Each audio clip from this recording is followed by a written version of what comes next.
దేవుని యొక్క కుమారుడు యేసుక్రీస్తు దేని కొరకు ప్రత్యక్షమైండు, దేని కొరకు ఆయన ఈ లోకంలోకి వచ్చిందంటే ఒకే ఒక పర్పస్, ఒకే ఒక పని. యేసు ప్రభు ఇక్కడికి వచ్చిన, నీ జీవితంలోకి వచ్చిన ఒకటే పని ఏంటిదంటే అపవాది యొక్క క్రియలని నాశనం చేయడానికి. హల్లెలూయా. ఎవరి యొక్క క్రియలని నాశనం చేయడానికి? చెప్పండి, ఎవరి క్రియలని?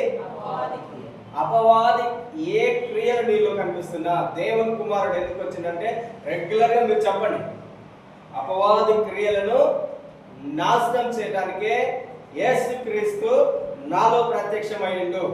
మీరు రెగ్యులర్ గా చెప్పండి, ఏమని చెప్పాలి?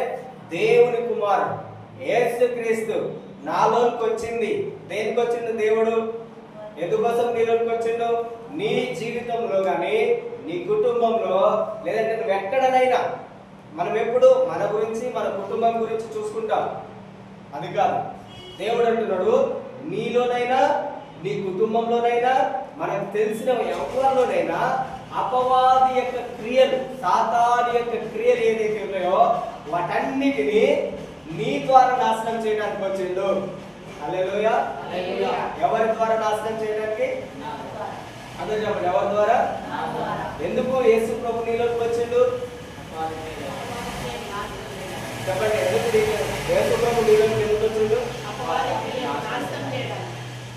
నీవు రోగంతో యేసు ప్రభు నిన్ను ఉంచడానిక, లేదంటే ఇబ్బందులలో నిన్ను ఉంచడానిక, లేదంటే సాతాను పెడుతున్నటువంటి అన్ని ఇబ్బందులను భరించకుండా నీతో పాటు కలిసి ఆయన ఉండడానికి వచ్చింది అనుకుంటున్నావా? యేసు ప్రభు నీలోకి ఎందుకు వచ్చిండు? ఎందుకు ఆయన నీ హృదయంలోకి వచ్చిండు? ఒకే ఒక పని, అపవాది క్రియలు, సాతాను యొక్క క్రియలు నీలో ఎక్కడ ఉన్నా, అది శరీర నొప్పులైనా, బలహీనతలైనా, నీకు దుఃఖం కలిగించేది ఏదైనా, లేదంటే నీకు పాపమును తీసుకొని వస్తున్న ఏదైనా, నిన్ను పాపమును ప్రేరేపిస్తున్నటువంటి ఏది ఉన్నా దేవుడు అంటున్నాడు వాటన్నిటిని నువ్వు నాశనం చేయాలి. హల్లెలూయా. ఏం చేయాలి నువ్వు? చెప్పండి, ఏం చేయాలి మనము? ఏంటిని? అపవాది యొక్క క్రియలు. ఎవరి క్రియలను నువ్వు నాశనం చేయాలి? నేను చెప్పట్లేదు ఈ మాట, దేవుడే చెప్తున్నాడు. నేను నీలోకి వచ్చింది ఖాళీగా కూర్చుంటాను కాదు. అదేవిధంగా మనం ఇక్కడికి మందిరంలోకి వచ్చింది దేవుని యొక్క వాక్యం విని వెళ్ళిపోవటానికి కాదు. ఒక ఉద్దేశం నీ పట్ల ఉన్నది. నువ్వు యేసు ప్రభువుని, దేవుణ్ణి నమ్ముకున్నావంటే నీ ఎడల దేవుడు ఒక ప్రణాళిక, ఒక పనిని ఆయన కలిగి ఉన్నాడు. ఒక పని, ఒక చిత్తం. ఎక్కడికైనా మనం ఒక దగ్గరికి వెళ్తున్నామంటే ఏ పని లేకుంటే మనం వెళ్తామా? వెళ్ళము. ఏ పని లేకుండా ఎవరు కూడా వెళ్ళరు. ఒక పని ఉంటుంది, ఒక ఉద్దేశం ఉంటుంది. పని ఉద్దేశం లేకుండా వెళ్తే దాన్ని ఏమంటాము? పని పాటలు లేని వాళ్ళు అంటాం. మనం ఏ పని లేకుండా దేవుని మందిరంలోకి వస్తున్నామా? ఏదో ఏది లేకుండా ఆదివారము నేను వెళ్ళాలని వస్తున్నామా? దేని కొరకు మనం వస్తున్నాము? దేవుడు అంటున్నాడు నీకొక పని ఉన్నది, నీకొక పని ఉన్నది. నువ్వు కేవలము ప్రతి ఆదివారం వచ్చి వాక్యము పాస్టర్ చెప్పింది వినేసి వెళ్ళిపోవడానికి కాదు, వెళ్ళిపోవడానికి కాదు. దేవుడు నిన్ను ఏం చేస్తున్నాడు? సిద్ధపరుస్తున్నాడు. దేని కొరకు నిన్ను సిద్ధపరుస్తున్నాడు? దేవుని యొక్క పనిని నువ్వు చేయడానికి. హల్లెలూయా. ఎవరి పని నువ్వు చేయడానికి? చెప్పండి, ఎవరి పని నువ్వు చేయడానికి? దేవుని పని చేయడానికి. ఎవరు నిన్ను సిద్ధపరుస్తారు? చెప్పండి, ఎవరు నిన్ను సిద్ధపరచాలి? నేను ఒకవేళ నాకు పని ఉంటే నా పని కొరకు నేను మిమ్మల్ని సిద్ధపరుస్తా. కానీ ఇది దేవుని పని. నేను మిమ్మల్ని ఎలా సిద్ధపరచగలుగుతాను? నేను మిమ్మల్ని సిద్ధపరచలేను. ఎవరు మిమ్మల్ని సిద్ధపరిచేది? దేవుడే. దేవుడు నిన్ను ఎలా సిద్ధపరుస్తాడు? దేవుడు నిన్ను సిద్ధపరుస్తాడు. దేవుడు ఎలా నిన్ను సిద్ధపరుస్తాడంటే తన యొక్క ఆత్మ వలన, తన యొక్క శక్తి ద్వారా, తన యొక్క బలము ద్వారా, తన యొక్క వాక్యం ద్వారా, తన యొక్క మాట ద్వారా నిన్ను దేవుడు ఏం చేస్తాడు? సిద్ధపరుస్తాడు. దేని కొరకు? ఆయన పని చేయటానికి, మన పని చేయటానికి కాదు, దేవుని పని చేయటానికి. దేవుడే నిన్ను సిద్ధపరుస్తాడు. దేవుడు సిద్ధపరచాడు అనుకున్నాడు అనుకో, మనమేలో ఒకవేళ ఏదైనా దేవునికి విరోధమైనది ఏదైనా ఉన్నట్లయితే, ఇప్పుడు మనము ఒక రూమ్ ని సిద్ధం చేయాలనుకుంటున్నాం. ఎవరైనా ఒక మంచి గెస్ట్ వస్తున్నాడు, చాలా మంచి వ్యక్తి, లేదా ఒక ఉన్నత అధికారి మన ఇంటికి వస్తున్నాడు అనుకో, మన ఇల్లు ఎలా సిద్ధపరుస్తాము? ఎంత కష్టపడతాము నీట్గా చేయడానికి. ఇంకేదైనా లేకుంటే దాన్ని కొనుక్కరావడానికి ప్రయత్నం చేస్తాం. ఆయన అడుగుతాడా నాకు ఇది ఇవ్వమని? కానీ మనం ఏం చేస్తాం? వాటన్నిటిని సిద్ధపరుస్తుంటాము. రూమును క్లీన్ చేస్తుంటాము, బెడ్స్ అన్ని క్లీన్ చేస్తుంటాము. ఏది స్మెల్ ఎక్కడ ఉన్నా అది రానియకుండా మనం ఏం చేస్తాము? వాటన్నిటిని. అంటే అంతకు ముందుకు ఎలా ఉన్నా నీకు ఓకేనా? ఒక గెస్ట్ వచ్చినప్పుడే నువ్వు దాన్ని క్లీన్ చేస్తున్నావు. గెస్ట్ రాకముందుకు ఎలా ఉన్నావు? ఓకేనా? చెప్పండి.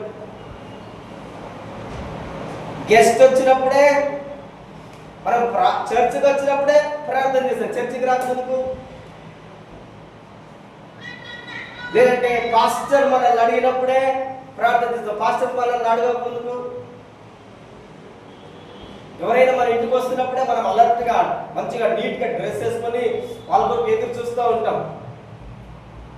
సో ఎవరు రాకుంటే ఎలా ఉంటావు?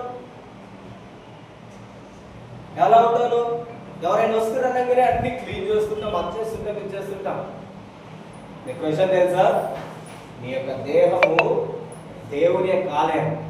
ఆయన గెస్ట్ ఎవరు? దేవుడు. నీలో ఏమైనాడు? గెస్ట్. ఆయన అడుగుతున్నాడు, దేవుడు అడుగుతున్నాడు, ఎవడైనా నా స్వరము విని తన యొక్క హృదయం తెలిస్తే నేను ఆయనలోకి వచ్చి ఏం చేస్తాడంటున్నాడు? ఏం చేస్తాడంటే దేవుడు? చెప్పండి. దేవుడు ఏం చేస్తాడు? దేవుడు ఎక్కడ నివాసం చేస్తున్నాడు? నీలోనే ఉన్నాడు దేవుడు. నీలోనే, నీ యొక్క హృదయంలోనే దేవుడు ఉన్నాడు. ఆయన కొరకు మనం ఎంత సిద్ధంగా ఉండాలి. ఒక వ్యక్తి వస్తుందంటేనే అన్ని ప్రిపేర్ చేస్తుంటాం. చూడండి, ఒక ఎమ్మెల్యే కానీ ఒక మంత్రి కానీ పోతుంటే అంతకుముందు రోడ్లు ఎట్లా ఉన్నాయి ఏం కాదు, కానీ వాళ్ళు వస్తున్నట్టే అందరూ ఆల్రెడీ స్ట్రిక్ట్ అయిపోతుంది. అదేవిధంగా దేవుడు నీలోకి వస్తున్నాడంటే రెగ్యులర్గా నువ్వు ఎలా ఉండాలి? అలర్ట్గా ఉండాలి. దేవుడు నాలోకి వచ్చి ఉన్నాడు. ఎల్లప్పుడూ మనస్సు నీకు ఉండాలి. దేవుడే నాలో ఉన్నాడు. నేను ఎవరిని కలిగి ఉన్నాను? దేవుడిని కలిగి ఉన్నాడు. దేవుడు ఎందుకు వచ్చిండు నీలోకి? ఒక పని. నీకు ఒక పని ఉన్నది. ఏంటిదా పని? అపవాది క్రియలన్నింటినీ ఏం చేయాలి? నువ్వు ఎక్కడ కనిపించినా నీ జీవితంలో, నీ కుటుంబంలో ఎక్కడ కనిపించినా అపవాది యొక్క క్రియలన్నింటినీ నువ్వేం చేయాలి? నాశనం చేయాలి. అది రోగమైనా, వ్యాధి అయినా, దుఃఖమైన, చింత అయినా దేవుడికి చెప్పండి, ప్రభువా నువ్వు నాలోకి వచ్చింది మౌనంగా కూర్చుంటానికి కాదు. దేవుడి మందిరంలోకి వచ్చింది మనం కూడా మౌనంగా ఉండడానికి కాదు. దేనికి వచ్చినాం మనం? దేవుని యొక్క మందిరంలోకి మౌనంగా దేవుని యొక్క వాక్యం విని మౌనంగా వెళ్ళిపోవడానికి కాదు. అలా అయితే దేవుని యొక్క మందిరంలోకి రానవసరమే లేదు. ఏంటిది? మౌనంగా కూర్చొని నేను సైలెంట్ గా వాక్యం విని సైలెంట్ గా వెళ్ళిపోతానంటే దేవుడు అంటున్నాడు, అలాంటి వారి వలన నాకు ఉపయోగం లేదు. మన ఇంటిలో 10 మంది ఉంటే, ఒకరే పని చేస్తుంటే 9 మంది ఖాళీగా ఉంటే వాళ్ళని మనం ఏమంటాము? ఏ పని చేయరు. దేవుడు కూడా అదే అంటున్నాడు. ఒక పాస్టర్ ఒకడే పని చేస్తుంటే మిగతా వాళ్ళందరూ ఖాళీగా కూర్చుంటే దేవుడు అంటున్నాడు, మీ వలన నాకు ఎలాంటి ఉపయోగం లేదు, నిరుపయోగంగా ఉన్నారు. నిరుపయోగంగా ఉండడానికి కాదు దేవుడు నిన్ను తన యొక్క మందిరంలో తీసుకొచ్చింది, నువ్వు ఉపయోగకరంగా ఉండడానికి. హల్లెలూయా. నువ్వు విలువైన పాత్రగా, విలువైనటువంటి వ్యక్తిగా, విలువైనటువంటి జీవితమును నువ్వు జీవించడానికి. దేవుని కొరకు, మనుషుల కొరకు కాదు. మనుషుల కొరకు కాదు, నువ్వు దేవుని కొరకు విలువైనటువంటి జీవితమును జీవించడానికి దేవుడు నిన్ను తన యొక్క మందిరంలోనికి ఆయన తీసుకొని వచ్చి ఉన్నాడు. హల్లెలూయా. నేను పోయిన ఆదివారము మీకు చెప్పిన దేవుడి యొక్క వాక్యాన్ని ఎంతమంది ప్రాక్టీస్ చేశారు? ఒక్కరైనా దేవుని యొక్క వాక్యాన్ని ప్రాక్టీస్ చేశారు. నేనేం చెప్పినాను పోయిన ఆదివారం? ఒక 2 వచనములు చెప్పండి. ఏ వాక్యం నేను మీకు చెప్పి ఉన్నాను? పరలోకం నుండి నేనేం చెప్పినా? మీరు రోమా 15:29 వచనంని బై హార్ట్ చేయండి. ఏం చేయమన్నా? బై హార్ట్ చేయమన్నా. రోమా 15:29 వచనం ఏంటిది? ఆ వచనం బైబిల్ తీయద్దు, బై హార్ట్. పౌలు అంటాడు, నేను మీ వద్దకు వచ్చినప్పుడు క్రీస్తు యొక్క సంపూర్ణ ఆశీర్వాదంతో నేను మీ వద్దకి. చూడండి మనం ఎంత లేజీగా ఉన్నాం. దేవుని యొక్క వాక్యము మనము వినటానికి లేజీగా ఉండదు. ఎలా ఉండకూడదు? సోమరిగా ఉండకూడదు. దేవుడు నీలో ఎలా పనిచేస్తాడు? నీ జీవితం ఎలా మారుతుంది, మార్పు చెందుతుంది?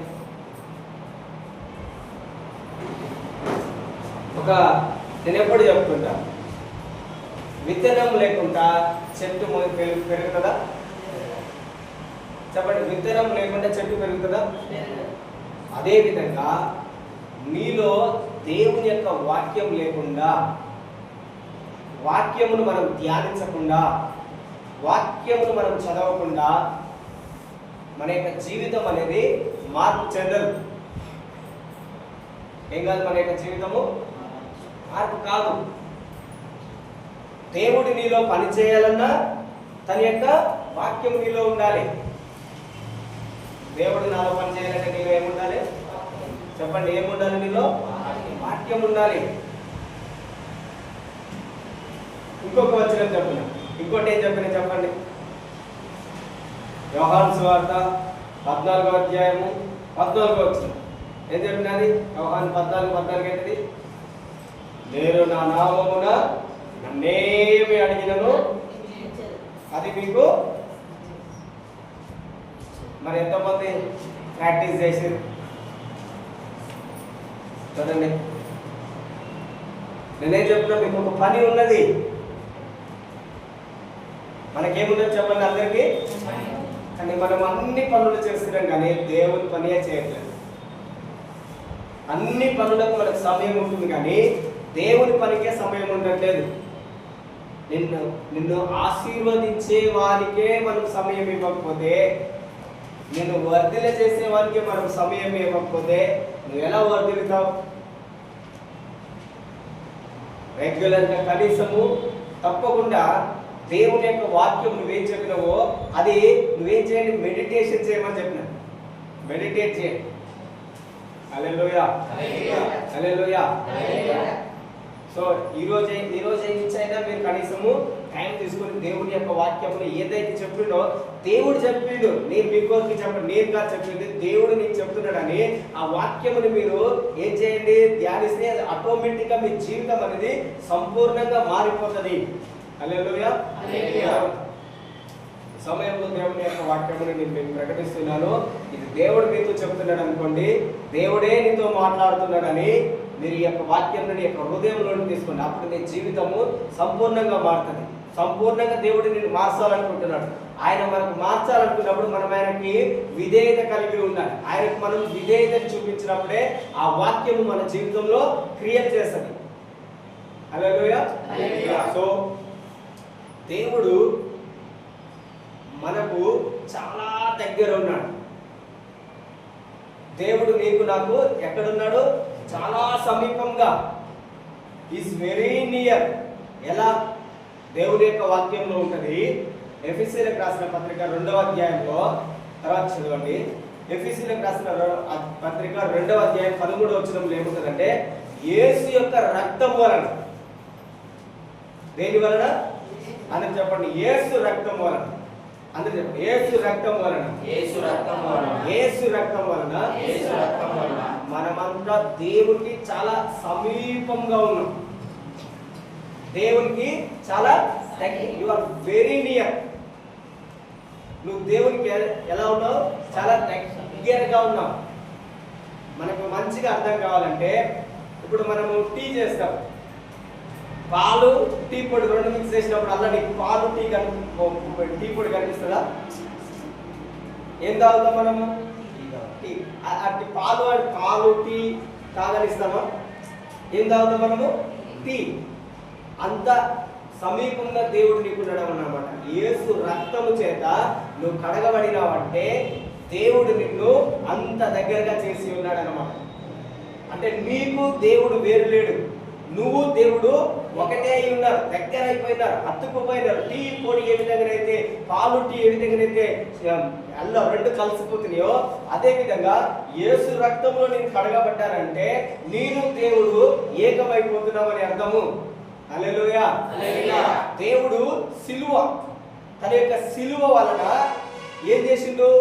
నీకు దేవునికి ఉన్నటువంటి శత్రుత్వంని, లేదంటే నీకు దేవునికి ఉన్నటువంటి ఆ యొక్క ఏమన్నాడు దేవుడు దగ్గర యెషయా గ్రంథంలో అంటాడు, మీ యొక్క పాపములు నాకు అడ్డుగా వస్తున్నాయి అంటాడు కదా. ఆ యొక్క పాపములు లేకుండా, ఆ అడ్డుకొచ్చేది ఏదైతే ఉన్నదో దానికి లేకుండా సిలువ ఏం చేసిందంట? మనందరిని దేవునితో సమాధానపరిచినది. హల్లెలూయా. ఇప్పుడు దేవుడు ఏమంటున్నాడు? నువ్వు దేవునికి పరిశుద్ధమైనటువంటి వ్యక్తివి.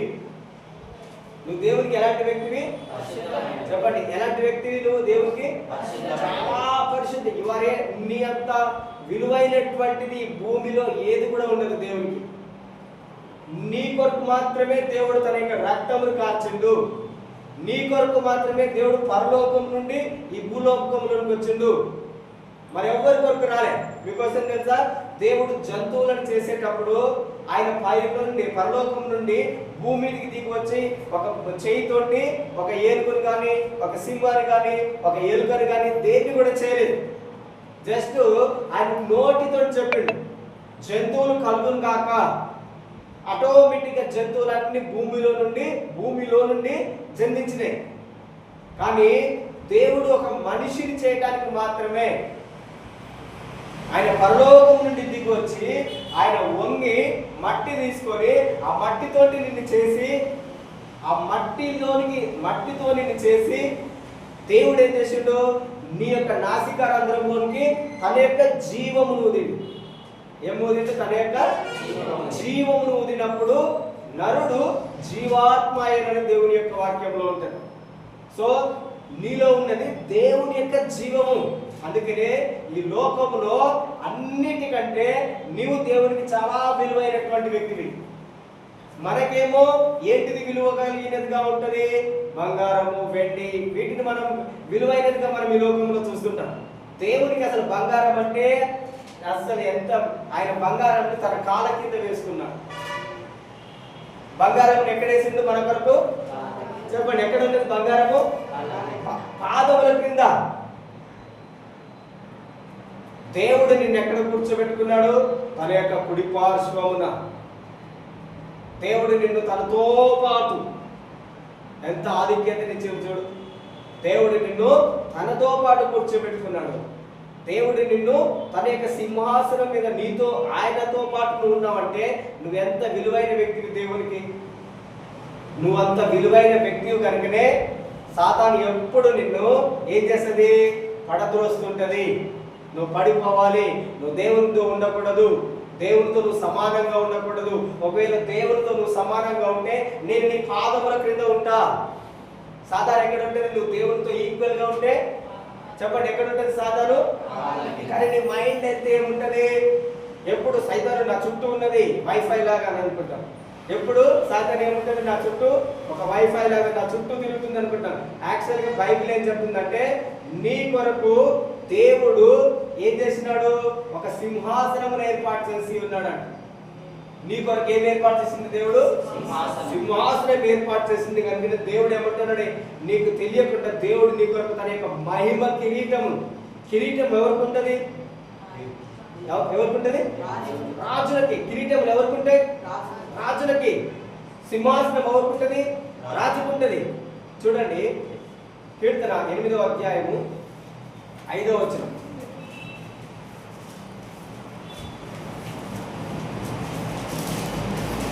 కీర్తన 8వ అధ్యాయము 5వ వచనం. దేవుని కంటే వానిని కొంచెం తక్కువ వానిగా చేసి చదువురా. మహిమ ప్రభావములతో వానికి కిరీటము ధరింపచేసి ఉన్నావు. నీ చేతి పనుల మీద వారికి అధికారం ఇచ్చావు. చూడండి దేవుడు ఎంత స్పష్టంగా నీతో చెప్తున్నాడు. ఏమంటున్నాడు? నీవు దేవుని కంటే కొంచెమే తక్కువ. నీ యొక్క పొజిషన్ ఏంటిది? దేవునితో. నీ యొక్క స్థానం ఎక్కడ ఉన్నది? దేవునితో. దేవుని కంటే నువ్వు కొంచెమే తక్కువ. అందుకనే దేవుడు నీకేం చేసిండు? ఫస్ట్ నువ్వు నాతో సమానంగా ఉండాలంటే నా యొక్క మహిమంతా నీకు ఇస్తాడు. దేవుడు తన యొక్క మహిమనంతటిని నీకు ఇచ్చి ఉన్నాడు. ఏమి ఇచ్చినాడు దేవుడు నీకు? మహిమ. చెప్పండి, ఏమి ఇచ్చినాడు దేవుడు నీకు? అందరూ చెప్పండి, ఏమి ఇచ్చినాడు దేవుడు నీకు? నీకు దేవుని ఎల్లప్పుడు చెప్పండి, దేవుని యొక్క మహిమ నాలో ఉన్నది. దేవుని యొక్క మహిమ నాలో ఉన్నది. దేవుని యొక్క మహిమ అంటే ఏంటిదో తెలుసా? దేవుని యొక్క సర్వ శక్తి, దేవుని యొక్క సర్వ అధికారం మహిమ అంటే. ఆయన యొక్క మహిమను అంటే దేవుడు ఏమంటున్నాడు? నీకు అధికారం ఇచ్చి ఉన్నాడు. మహిమ అంటే ఏంటిది? అందరూ చెప్పండి, మహిమ అంటే ఏంటిది? సర్వశక్తి, సర్వ అధికారం. ఏంటిది దేవుని యొక్క మహిమ అంటే? మిమ్మల్ని ఎవ్వరు అడిగినా వాట్ ఈస్ దేవుని యొక్క మహిమ, what is the glory of God అని ఎవరైనా అడిగినప్పుడు వెంటనే నువ్వు చెప్పాలి ఏంటిది? దేవుని యొక్క సర్వశక్తి, దేవుని యొక్క సర్వ అధికారం. దేవుని యొక్క వాక్యంలో ఏమంటున్నాడు? ఆయన నీకు కిరీటమును, చదవండి, మహిమా ప్రభావములతో నీకు ఏమి ఇచ్చి ఉన్నాడు అంటున్నాడు దేవుడు? మహిమని, ప్రభావముని, గ్లోరీ, మహిమ, వర్చ్యూస్, తేజస్సును దేవుడు నీకు ఇచ్చి ఉన్నాడు అంట. దేవుల్లో ఉన్నటువంటి తేజస్సును నీకు ఇచ్చి ఉన్నాడు. నువ్వెంత విలువైన వాడివి చూడండి. కిరీటము నుంచి ఉన్నాడంటే దేవుడు. అందుకనే దేవుడు ఏమంటాడు? ఆయన చేతి పనులన్నిటి మీద, దేవుని చేతి పనులన్నిటి మీద దేవుడు నీకు అధికారం ఇచ్చి ఉన్నాడు. దేవుడు ఈ లోకంలో చూస్తున్న ప్రతిదీ కూడా దేవుని యొక్క చేతి పని. వాటన్నిటి మీద నీకు అధికారం ఇచ్చి ఉన్నాడు. దేవుడు ఏమంటున్నాడు? అధికారమును నువ్వు ఉపయోగించు. ఏం చేయాలి మీరు? అధికారాన్ని అందరూ చెప్పండి, ఏం చేయాలి? అధికారాన్ని ఉపయోగించాలి. నీకు దేవుడు ఇచ్చినటువంటి అధికారాన్ని నువ్వు ఉపయోగించలేకపోతే అది మనదే తప్పు, మనదే. దేవుడిని అడుగుతాం, ప్రభువా నాకు దయచేయండి అంటే దేవుడు ఏమంటాడు? నీకు ఆల్రెడీ నేను ఇచ్చాను. నా యొక్క మహిమను నీకు ఇచ్చి ఉన్నాను, నా యొక్క శక్తిని నీకు ఇచ్చి ఉన్నాను, నా యొక్క బలమును నీకు ఇచ్చి ఉన్నాను. ఇప్పుడు నాకు ఇవ్వడానికి నా దగ్గర ఏమి లేదు, నా దగ్గర ఇంకా ఏమి లేదు. మనందరికీ ఇస్సాకు ఎంతమంది తెలుసు? ఇస్సాకు ఎవరి కుమారుడు? అబ్రహాం కుమారుడు. ఇస్సాకు యొక్క కుమారులు ఎంతమంది? ఇద్దరు. ఎవరెవరు? యాకోబు, ఇంకొకరు ఏశావు. ఎవరు? చూడండి, మీరు దేవుని యొక్క వాక్యం చాలా జాగ్రత్తగా తెలుసుకోవాలి. యాకోబుకి ఇద్దరు కుమారులు ఉన్నారు. ఇస్సాకుకి ఇద్దరు కుమారులు ఉన్నారు, యాకోబు, ఏశావు. మొదటి ఆయన ఏశావు, రెండవ ఆయన యాకోబు. యాకోబు తన యొక్క తల్లి చేత బహుగా ప్రేమించబడ్డాడు. యాకోబుకి ఎవరంటే ఇష్టము? తన యొక్క తల్లికి యాకోబు అంటే ఇష్టము, ఏశావు అంటేనేమో ఇస్సాకుకి ఇష్టము. ఇస్సాకు వృద్ధాప్యంలో ఉన్నప్పుడు ఆయన అన్నాడు, నా కుమారుడా, నేను నిన్ను దీవించాలంటే నాకు రుచికరమైనటువంటి భోజనమును పెట్టుము, అది నేను తిని నేను నిన్ను ఆశీర్వదిస్తాను. ఏమన్నాడు? అవి తిని నేను నిన్ను ఆశీర్వదిస్తానన్నాడు. ఆశీర్వదిస్తానంటే ఆయన ఏమి వెళ్ళాడు? వేటకెళ్ళాడు. వేటకెళ్ళే లోపల ఇప్పుడు ఈ రిబికా ఏం చేస్తున్నది? రిబ్కానేనా? రిబికానా? రిబ్కానే. ఇసాక్ యొక్క భార్య పేరు ఏం పేరు? రిబ్కా. రిబ్కా ఏం చేస్తున్నది? ఓహో, మీ యొక్క అన్న ఆయన ఆశీర్వదిస్తానంటున్నాడు, ఇది మీ తండ్రి ఆశీర్వదిస్తానంటున్నాడు కనుక మీ నాన్నకి ఎలానైతే రుచి ఏదైతే ఉంటుందో అది నాకు ఆల్రెడీ తెలుసు. ఏమంటుందామే? నాకు ఆల్రెడీ మీ డాడీ యొక్క టేస్ట్ ఏంటో నాకు తెలుసు, ఆయన ఎలా తింటాడో నాకు తెలుసు, ఏది పెడితే తింటాడో నాకు తెలుసు. మనందరికి తెలియదా మన పిల్లలకి ఏది ఇష్టం ఉంటుందో ఏది ఇష్టం ఉండదో తెలుసు కదా.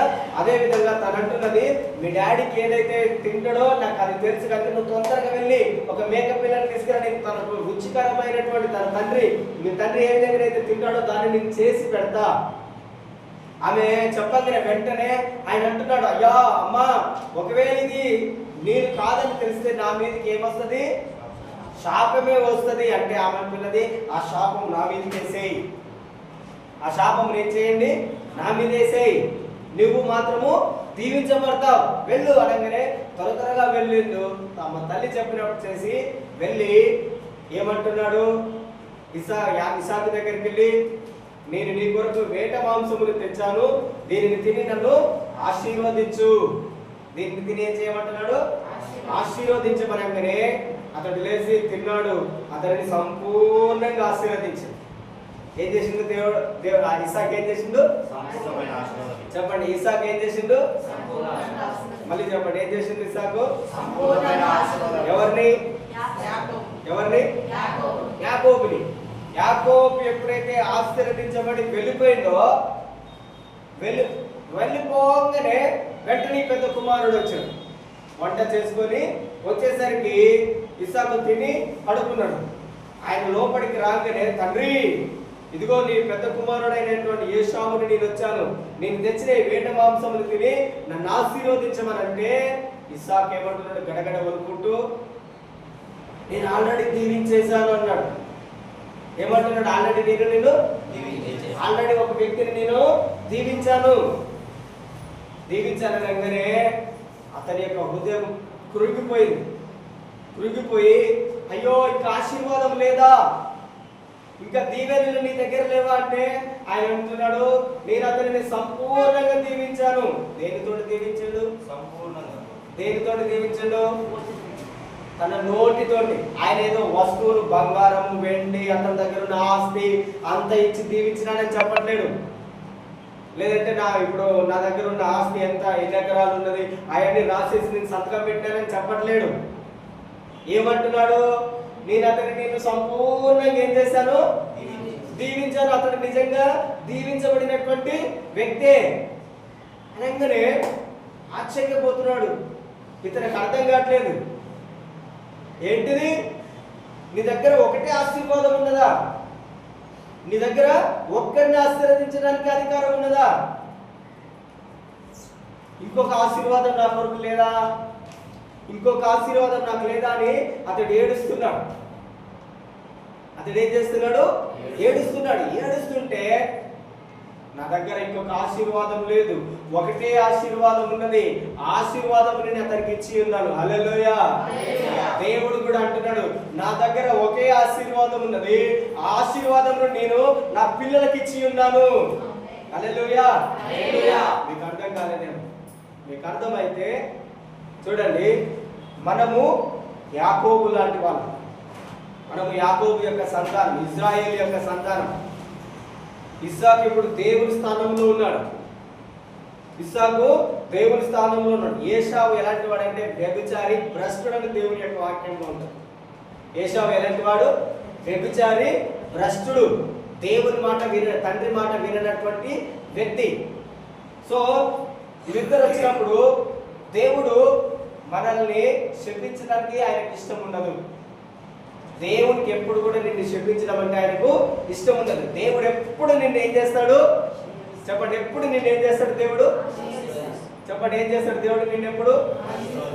ఎన్నడూ కూడా ఆయన నిన్ను శపించడు. ఎన్నడూ కూడా నీ జీవితంలో ఎన్నడూ కూడా దేవుడు నిన్ను ఏం చేయడు? శపించడు. అందుకనే ఇక్కడ ఏశావును ఆశీర్వదించింది కనుక అతను ఏమంటున్నాడు, నిజంగా ఆశీర్వదించబడినటువంటి వ్యక్తి. దేవుడు శపించింది ఒకే ఒకరిని, ఏమనంటే సాతాను. దేవుడు శపించింది ఎవరిని? సాతానుని. దేవుడు దీవించింది నిన్ను, దేవుడు శపించింది సాతానుని. హల్లెలూయా, హల్లెలూయా, గట్టిగా చెప్పండి హల్లెలూయా, హల్లెలూయా. ఈ భూమిలో మొట్టమొదటిగా శపించబడినటువంటి వ్యక్తి ఎవరు? సాతాను. ఈ భూమి మీద మొట్టమొదటిగా శపించబడినటువంటి వ్యక్తి ఎవరైనా ఉన్నారంటే సాతాను. దేవుడు సర్పముని శపించిండు. దేవుడు తన యొక్క బిడ్డలని ఆశీర్వదించి ఉన్నాడు. నువ్వు దేవుని యొక్క కుమారుడివి, నువ్వు అబ్రహాముతో కూడా ఆశీర్వదించబడినటువంటి వ్యక్తివి. ఆమేన్, హల్లెలూయా, హల్లెలూయా. నువ్వు ఎవరితో ఆశీర్వదించబడ్డావు? చెప్పండి, ఎవరితో ఆశీర్వదించబడ్డావు? అబ్రహాముతో పాటు. ఎవరితో ఆశీర్వదించబడ్డావు? అబ్రహాముతో పాటు నువ్వు ఏం చేయబడ్డావు? ఆశీర్వదించబడ్డావు. నీకు అర్థం కావాలంటే గలతీ పత్రిక మీరు చదవండి, 3వ అధ్యాయం చదవండి. ఇప్పుడు కాదు, ఇంటికి వెళ్ళిన తర్వాతకి గలతీ పత్రిక 3వ అధ్యాయం చదవండి. చదివితే నీకు ఆశీర్వాదం ఏంటిదో నీకు తెలియదు. బైబిల్ నువ్వు ఎందుకు చదవట్లేదో తెలుసా? బైబిల్ మనం ఎందుకు చదవంటే, సాతాను నేను ఎందుకు బైబిల్ చదవలేదు, బైబిల్ అంటే నీకు ఎందుకు ఇష్టం ఉండదు, బైబిల్ నేను ఎందుకు చదవలేదంటే, నువ్వు ఒకవేళ బైబిల్ చదివితే నీ యొక్క ఆశీర్వాదం ఏంటిది, నీ యొక్క స్థితి ఏంటిది, నీ పొజిషన్ ఏంటిది, దేవుడు నీ కొరకు ఏమి ఇచ్చిండు, అవన్నీ నీకు తెలుస్తాయి. అవన్నీ తెలిస్తే సాతాను ఎక్కడ ఉంటుంది నీ జీవితంలో? ఖాళీ. ఏమైపోతుంది? సాతాను నీ జీవితంలో నుండి ఖాళీ వెళ్ళిపోతుంది, ఇంకా ఉండదు. సాతాను నీ జీవితంలో ఉండాలంటే నువ్వు బైబిల్ చదవకూడదు, దేవునికి ప్రార్థన చేయకూడదు, ఆరాధన చేయకూడదు, దేవుని యొక్క మందిరంలోనికి రాకూడదు. అది సాతాను యొక్క పని. దేవుని యొక్క పని ఏంటిది? నేనేం చెప్పిన ఫస్ట్ దేవుని యొక్క పని ఏంటిది? అపవాది క్రియలను నాశనము చేయడానికి. చెప్పండి, ఏ క్రియలు నాశనం చేయడానికి? ఈ రోజు నుంచి మీకు ఒకటే పని. ఏ పని? ఏం పని మీ పని? అపవాది క్రియలను. చెప్పండి, ఏ పని మీది? మంది చెప్పండి, ఏ పని మీది? ఎవరి క్రియలను నాశనం చేయాలి? అపవాది క్రియలు అంటే మీకు తెలుసా? అపవాది క్రియలు, అపవాది యొక్క క్రియలు అంటే దేవునికి విరోధమైన ప్రతి క్రియ కూడా ఏంటిది? అపవాది క్రియ. దేవునికి విరోధమైన ప్రతి క్రియ ఏంటిది? అపవాది క్రియ. చూడండి, 1 యోహాను 3వ అధ్యాయము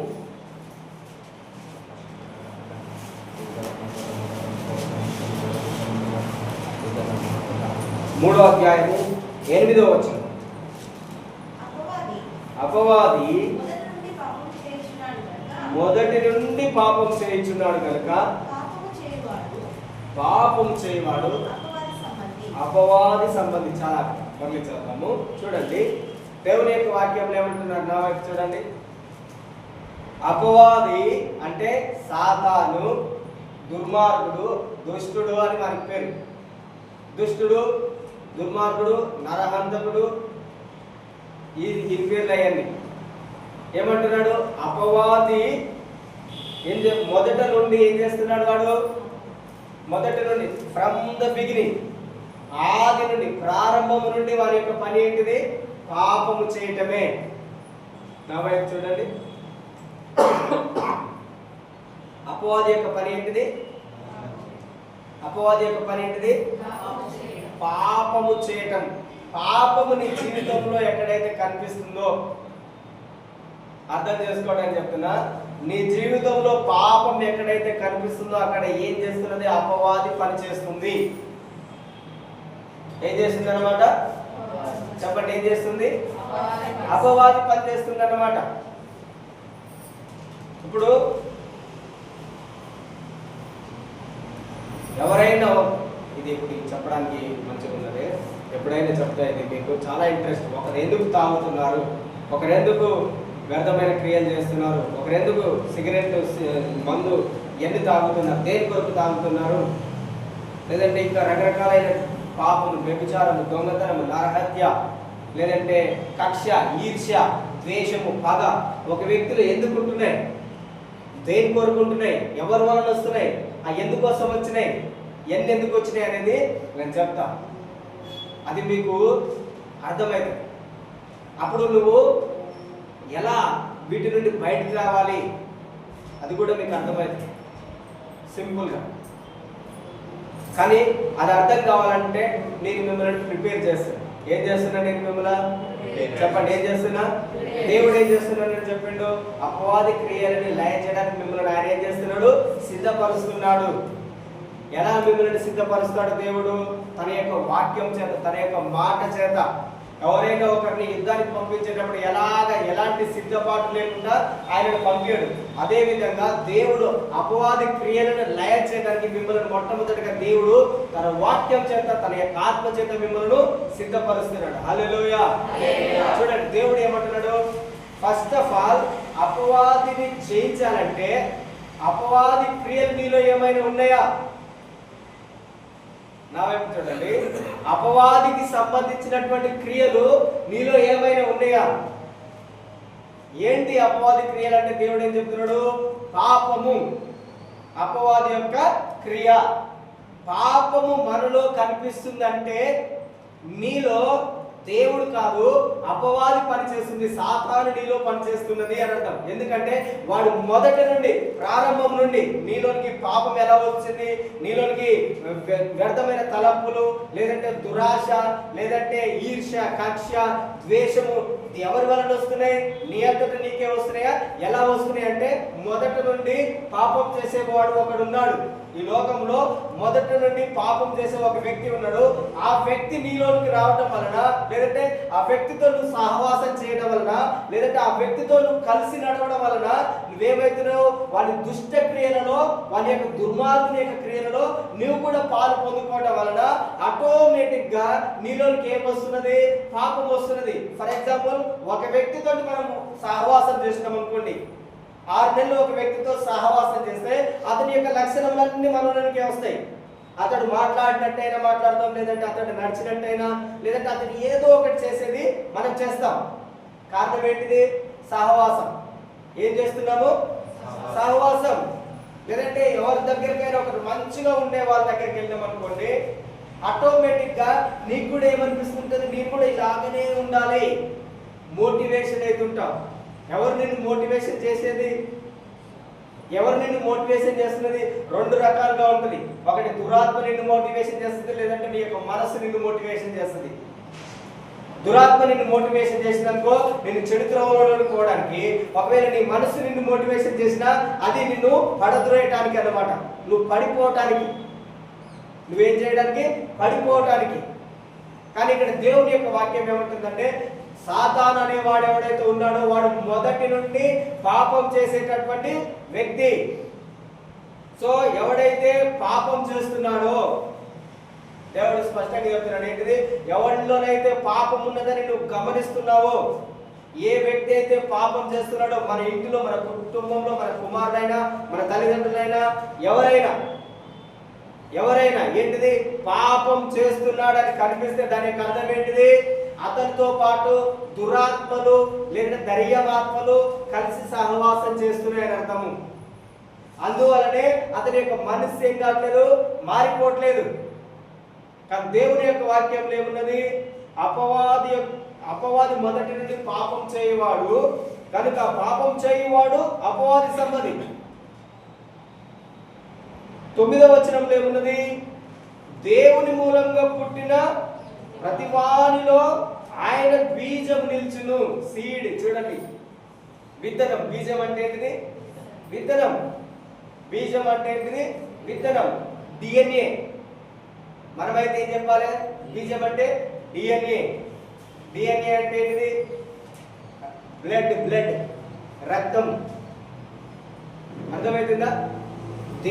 పిల్లలు ఎలా పుడుతున్నారు? వాళ్ళ యొక్క క్రోమోజోమ్ అంటే బ్లడ్. ఇక్కడ క్రోమోజోమ్ వాడబడింది, బ్లడ్, బీజము, విత్తనం. ఇక్కడ ఏమంటున్నారు? ఇక్కడ దేవుని మూలంగా పుట్టిన ప్రతి వారిలో, దేవుని మూలంగా పుట్టిన ప్రతి వారిలో ఏముంటది అంటున్నాడు? చదవండి. ఆయన బీజము నిలుచును. ఆయన బీజము నిలుచును. వాడు పాపము చేయడు. ఓకే. దేవుని యొక్క బీజం ఏం చేస్తుంది అంటున్నా? ఆయనలో బీజము ఆయనలో నిలుచును. నిలుచును అంటే ఏమంటుందో అర్థము, దాని యొక్క అర్థం ఏంటిది? బీజము ఆయనలో నిలుచును అంటే ఎవరి బీజం ఇప్పుడు నీలో ఉన్నది? చెప్పండి, ఎవరి బీజం నీలో ఉన్నది? ఇప్పుడు కరెక్ట్. ఇప్పుడు ప్రెగ్నెంట్ అయినాం అనుకోండి, ప్రెగ్నెంట్ అయిన వెంటనే అబార్షన్ అవుతుందంటే దాని యొక్క అర్థం ఏంటిది? ఆమెకు ప్రెగ్నెన్సీ నిలవట్లేదు. కారణం ఏంటిది? ఆ విత్తనం, ఆ సీడ్, ఆ లైఫ్, జీవం అనేది ఉండట్లేదు. ఏమైపోతుంది? అది ఉండట్లేదంటే అదేమైతుంది? తొలగిపోతున్నది. ఇక్కడ దేవుని యొక్క వాక్యం ఏం చెప్తుందంటే, దేవుని మూలంగా పుట్టిన నీలో ఎవరి బీజం ఉంటుంది? ఆ బీజం అనేది తొలగిపోవట్లేదు. ఆ విత్తనం నీలో నుండి వెళ్ళిపోవట్లేదు. ఆ సీడ్, ఆ జీవం అనేది నీలో నుండి వెళ్ళిపోవట్లేదు. నిలుస్తున్నది, నీలో నిలుస్తున్నది. అంటే దాని యొక్క అర్థం ఏంటిది? దేవుని మూలంగా నువ్వు జన్మించినావు. చెప్పండి, ఎవరి మూలంగా జన్మించినావు? దేవుని మూలంగా. ప్రతిరోజు చెప్పండి, నాలో దేవుని యొక్క బీజం ఉన్నది, దేవుని యొక్క విత్తనం నాలో ఉన్నది, నేను దేవుని మూలంగా పుట్టి ఉన్నాను. రెగ్యులర్ గా మీరేం చేయండి? నీ మనస్సు అంగీకరించేద్దామని చెప్పండి. ఏమని చెప్పాలి? నాలో దేవుని యొక్క బీజము, నా డిఎన్ఏ దేవుని యొక్క డిఎన్ఏ, నా జీవము దేవుని యొక్క జీవము, నా యొక్క మహిమ దేవుని యొక్క మహిమ, నా యొక్క ప్రభావము దేవుని యొక్క ప్రభావం అని మీరు ఇలా చెప్పండి. ప్రతిరోజు ఏం చేయాలి? ప్రతిరోజు మీరు ఏం చెప్పాలి? చెప్పండి, ఏం చెప్పాలి? నా మహిమ. చెప్పండి, నా మహిమ. అన్నదవర్ గారు, నా మహిమ దేవుని మహిమ. ఆ బీజము దేవుని యొక్క బీజము, దేవుని యొక్క విత్తనము నాలో ఉన్నది, దేవుని యొక్క జీవము నాలో ఉన్నది, దేవుని యొక్క మహిమ నాలో ఉన్నది. కాన్స్టెంట్ గా ఇలాగే మీరు మీ ప్రేయర్లు ఇది చేయండి. మనం ప్రార్థన చేసేటప్పుడు ఈ ప్రార్థన చేయండి. అది ఏమవుతుంది? దేవుని యొక్క వాక్యం ఏం చేస్తుంది? నీలో వెలుగుని తీసుకొని వస్తుంది. సాతానికి ఏమి ఇష్టం ఉండదంటే దేవుని యొక్క వాక్యం ఇష్టం ఉండదు. నువ్వు ప్రార్థన చేస్తున్నావా? చెయ్యి, కానీ దేవుని యొక్క వాక్యం మాత్రం ప్రార్థన చేయకని చెప్తుంది. నువ్వు ప్రార్థన చేయి, కానీ బైబిల్ మాత్రం ఓపెన్ చేయకు. బైబిల్ మూసి నువ్వు కళ్ళు మూసుకొని ప్రార్థన చేయి. అదేంటిది? సాధారణమైన ప్రార్థన. ఆ ప్రార్థన ఏంటిది? దేవుని యొక్క బీజము లేనటువంటి ప్రార్థన. ఏ ప్రార్థన అది? దేవుని బీజము విత్తనము లేనటువంటి ప్రార్థన సాతానికి ఏంటిది? అది ఇష్టంగా ఉంటది. నేనేం చెప్తున్నానంటే, నువ్వు ప్రార్థన చేస్తున్నావు అంటే నువ్వు బైబిల్ తెలిసి ప్రార్థన చేయండి. ప్రార్థన చేస్తున్నావు అంటే నీకు ఏ సమస్య ఉన్నది? ఆ సమస్యను బట్టి దేవుని యొక్క వాక్యమును వెతకండి. దేవుడు ఏమన్నాడు? వెతుకుడి మీకు తట్టుడి మీకు. మనం వెతకాలి. దేవుని యొక్క వాక్యమును వెతకడం అంటే ఏం వెతకాలి? దేవుని యొక్క వాక్యమును వెతకాలి. తట్టడం అంటే ఏం తట్టాలి? దేవుని యొక్క వాక్యాన్ని నువ్వు తట్టాలి. ప్రభువా, ఇది నా యొక్క రైట్, నేను దేవుని మూలంగా పుట్టినటువంటి వ్యక్తిని. హల్లెలూయా, చెప్పండి, హల్లెలూయా. నీలో ఎవరి బీజం ఉన్నది? ఎవరి బీజం ఉన్నది? దేవుని యొక్క వాక్యం ఏమంటుందంటే, దేవుని బీజం ఎవరిలోనైతే ఉంటుందో వాడు పాపం చేయడు. ఇంకా తెలుగులో ఇంకా పాపము చేయ జాలడని ఉంటుంది. చదవండి 9వ వచనం.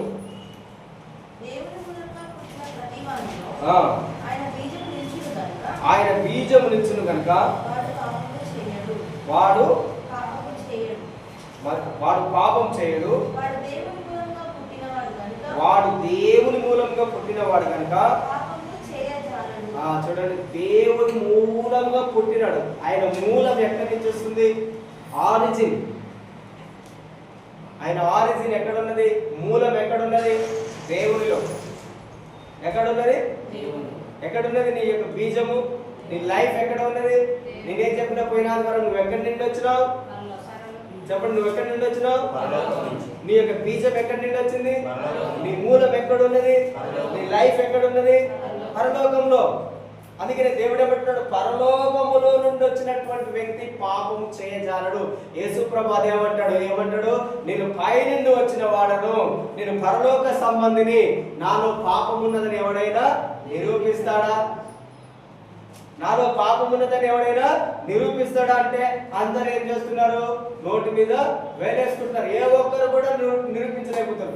అదే విధంగా నీవు కూడా ఇదే విధంగా చెప్పాలి. నా యొక్క బీజము దేవుని బీజము.